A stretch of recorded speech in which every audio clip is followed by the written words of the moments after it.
မင်္ဂလာပါဒီနေ့မှာတော့ကျွတ်ကျွတ်ရွရွလေးနဲ့အရန်စားကောင်းတဲ့ကြက်တောင်မှန်ကျော်လေးလှုပ်စားကြမယ်နော်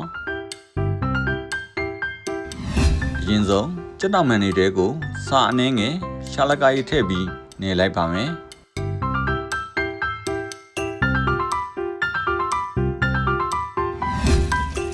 ပြီးရင်တော့ရေနဲ့တန့်စင်အောင်စီကြိုပေးပါမယ်အခုတန့်စင်ပြီးသားကြက်တောင်မှန်တွေကိုဓာရလေးမွန်းပေးပါမယ်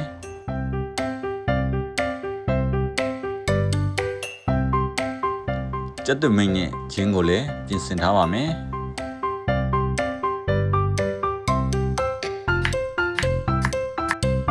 အခုအားလုံးအစင်သစ်ဖြစ်ပြီဆိုရင်တော့ဓာရမွန်းထားတဲ့ကြက်တောင်မှန်တွေကိုကြက်သွမိတ်နဲ့ချင်းစားအရသာမုံကော်မှုထည့်ပေးပါမယ်ပြီးရင်တော့ခရုစီပဲငံပြားရဲ့အနောက်ပဲငံပြားရဲ့အကြည်ထည့်ပြီးအားလုံးကိုတမအောင်နေလိုက်ပါမယ်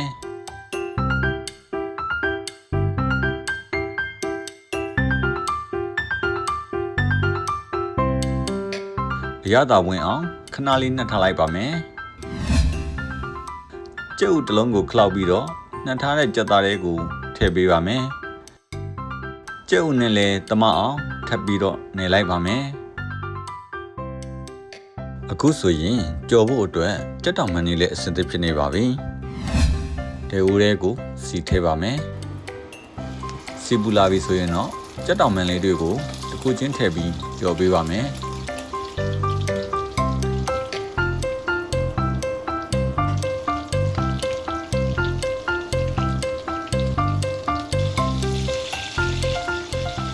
ကြက်တောင်မှန်လေးတွေကိုအပေါ်အောက်လန်ပေးပါမယ်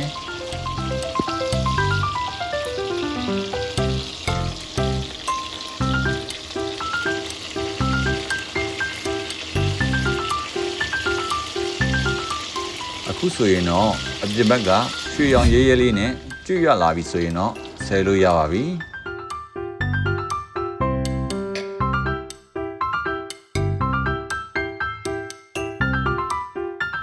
အခုဆိုရင်တော့အနက်မွေးမွေးလေးနဲ့ကျွတ်ကျွတ်ရွရွအတွင်းသားလေးနူးနူးအီအီနဲ့ကြက်တောင်မှန်ကျော်လေးကိုရရှိပါပြီ